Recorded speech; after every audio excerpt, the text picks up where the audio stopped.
ബ്രെയിനിലേക്ക് ഏത് തരത്തിലുള്ള ഇമേജ് വരുമ്പോഴാണ് നാം യഥാർത്ഥമായിട്ട് അതിനെ കാണുന്നത്? നിങ്ങളത് ചിന്തിച്ചാൽ മതി. നമുക്ക് യാഥാർത്ഥ്യത്തെ ശരിയായി കാണണമെന്ന് വരികിൽ നമ്മുടെ റെറ്റിനായിൽ എപ്രകാരം അതിന്റെ ഇമേജ് പതിക്കണം. സംശയമുള്ളവർ വീട്ടിൽ പോയി നിങ്ങളുടെ വേർഡ് ബുക്കോ ഇന്റർനെറ്റോ ഒക്കെ നോക്കി, അല്ലെങ്കിൽ സയൻസ് അറിയാവുന്നവരോടൊക്കെ ചർച്ച ചെയ്തിട്ട് നാളെ വരുമ്പോൾ ഞാൻ ആ വിഷയം കൂടുതൽ നമുക്ക് ആപ്ലിക്കബിൾ ആയിട്ട് വരാം. നമ്മുടെ ജീവിതത്തിന് ദർശനം ശരിയായി വരും. ജീവിത ദർശനത്തിനുള്ള തകരാറ് അനേകരെ വഴിയാധാരമാക്കിയിട്ടുണ്ട്. ദർശനമില്ലാത്തിടത്ത് ജനം നശിച്ചു പോകും. ദൈവികമായ ദർശനം നമ്മുടെ ജീവിതത്തെക്കുറിച്ച് ഉണ്ടായാൽ മാത്രമേ ദൈവപ്രസാദകരമായ ജീവിതം നമുക്ക് നയിക്കാനായിട്ട് സാധിക്കൂ.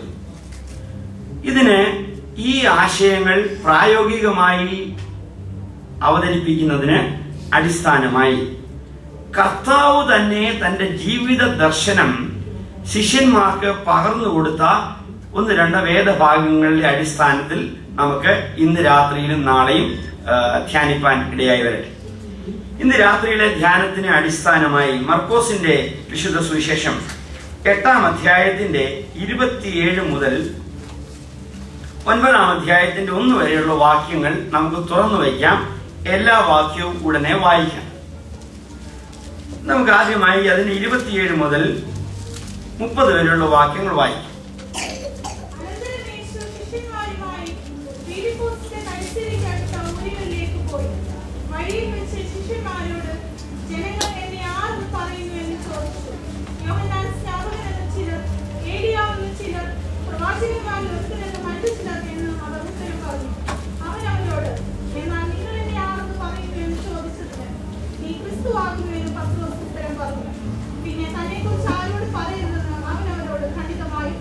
ഫിലിപ്പോസിന്റെ കൈസരിയ എന്ന പ്രദേശത്ത് നടക്കുന്ന ഒരു വലിയ ദർശനം, വെളിപ്പാടാണ് നാം ഇവിടെ കാണുന്നത്.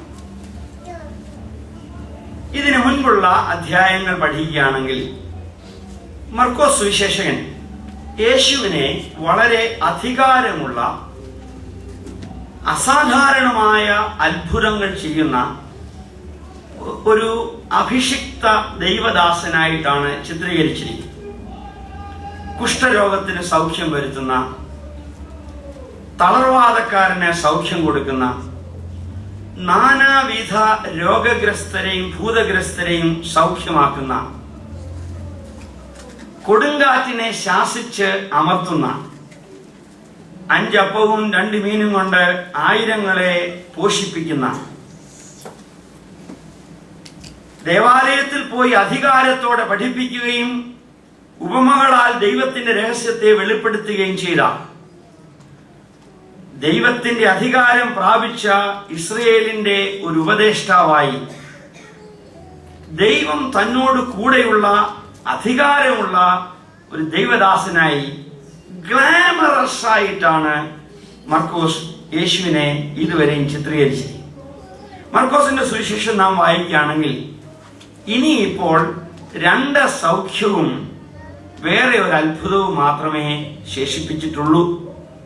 9-ാം അധ്യായത്തിൽ മറുരൂപ മലയിൽ നിന്ന് ഇറങ്ങി വരുമ്പോൾ കർത്താവ് ഒരു ഭൂതഗ്രസ്തനായ ബാലനെ സൗഖ്യമാക്കുന്നതും, യെരൂശലേമിലേക്കുള്ള യാത്രമധ്യേ ബത്തിമായി എന്ന ഭിക്ഷക്കാരനെ, കുരുടന് കാഴ്ച കൊടുക്കുന്നതും ആണ് 2 സൗഖ്യ സംഭവങ്ങൾ ഇതിനുശേഷം രേഖപ്പെടുത്തിയിട്ടുള്ളത്.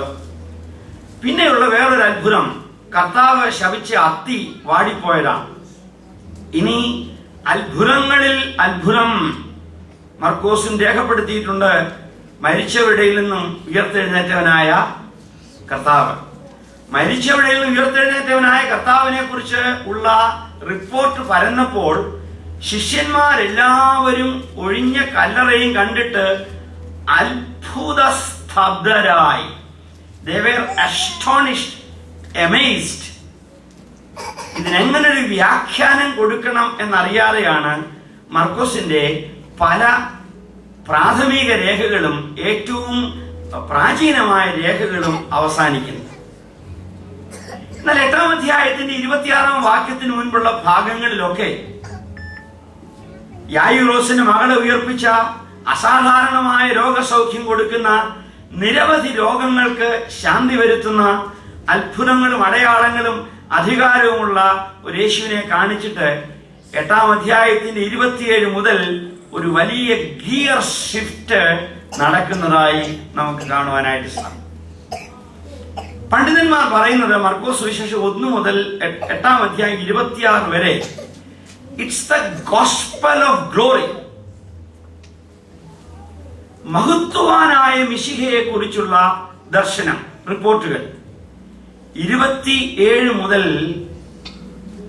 It's the gospel of the cross, ക്രൂശിനെ ലക്ഷ്യമാക്കി നടക്കുന്ന, ക്രൂശിനെ സ്വീകരിക്കുന്ന, നിന്ദയും കഷ്ടതയും തിരസ്കരണവും പീഡാനുഭവവും ഏറ്റുവാങ്ങുന്ന, വേദന സഹിക്കുന്ന ശിഷ്യർക്ക് സ്വീകരിക്കുവാൻ പാടുള്ള കഠിനമായ ഉപദേശമായ കഷ്ടപ്പെടുന്ന മിശിഹയെ കുറിച്ചുള്ള വെളിപ്പാട്. ഈ കഷ്ടപ്പെടുന്ന മിശിഹയുടെ അധ്യായങ്ങൾ തുറങ്ങുന്നതിന് മുമ്പ് കർത്താവ് ശിഷ്യന്മാരിൽ നിന്നും താൻ ആരാണ് എന്ന ഒരു റിപ്പോർട്ട് സ്വീകരിക്കുന്നു. ഫിലിപ്പോസിന്റെ കൈസരി എന്ന് പറയുന്നത് ഗലീല കടലിന് 40 കിലോമീറ്റർ, അതായത് 25 മൈൽ വടക്കായിട്ട് സ്ഥിതി ചെയ്യുന്ന ഒരു ദേശമാണ്.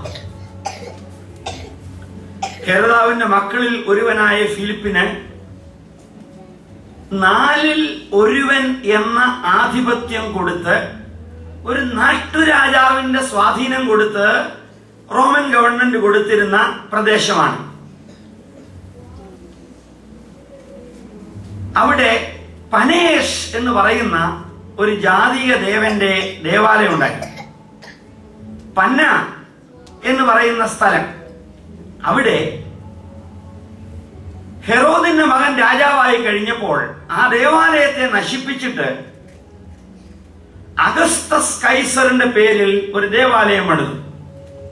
ആ പട്ടണത്തിന് തന്റെയും കൈസരുടെയും മാഹാത്മ്യത്തിനു വേണ്ടി ഇട്ട പേരാണ് ഫിലിപ്പോസിന്റെ കൈസരിയ, അല്ലെങ്കിൽ സിസറിയ ഫിലിപ്പായി.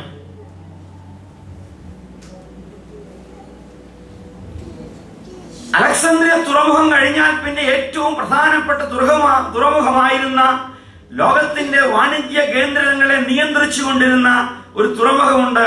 ഹെറോദേസ് രാജാവ് പണിതാണ്. അതും കൈസരി എന്ന പേരിൽ അറിയപ്പെടുന്നു. ഇതിനെ രണ്ടിലും വ്യത്യസ്തപ്പെടുത്താനായിട്ട് സിസേറിയ മാരിറ്റീമ, അല്ലെങ്കിൽ കടലോരത്ത് സ്ഥിതി ചെയ്തിരുന്ന കൈസരിയ എന്നും ഫിലിപ്പോസിന്റെ കൈസരിയ എന്ന് ഈ ഉൾനാടൻ പട്ടണത്തെയും രണ്ടാക്കി തരംതിരിച്ചിരുന്നു.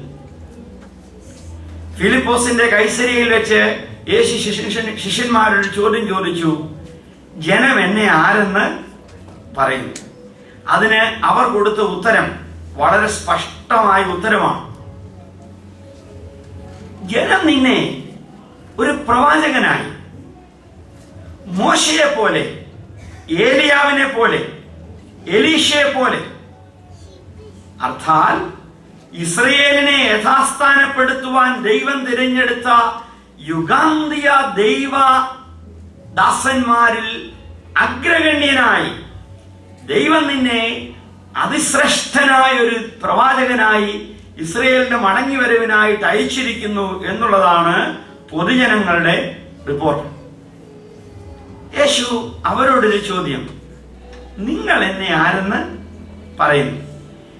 ശിഷ്യന്മാരുടെ പ്രതിനിധിയായി ശീമോൻ പത്രോസ് കൊടുക്കുന്ന പ്രതികരണം, നീ ജീവനുള്ള ദൈവത്തിന്റെ പുത്രനായ മശിഹ ക്രിസ്തു ആകുന്നു. മത്തായി സുവിശേഷത്തിൽ കർത്താവും ശീമോനും തമ്മിലുള്ള ഈ ആശയവിനിമയം കുറച്ചുകൂടെ സ്പഷ്ടമായിട്ട് എഴുതിയിട്ടുണ്ട്. കർത്താവ് ശീമോനോട് പറയാ, യോനായുടെ മകനായ ശീമോനെ, മനുഷ്യരാരും നിനക്ക് നൽകിയ ഒരു അഭ്യസനമല്ല, ഒരു ശിക്ഷണമല്ല ഈ നിന്റെ വിശ്വാസ പ്രഖ്യാപനം, മറിച്ച് സ്വർഗസ്ഥനായ എന്റെ പിതാവ് നിനക്ക് വെളിപ്പെടുത്തി തന്നതാണ്. ശീമോനോട് തുടർന്ന് പറയുന്ന കാര്യങ്ങൾ പെന്തക്കോസ്തുകാർക്ക് ഇഷ്ടമില്ലാത്തതിനാലും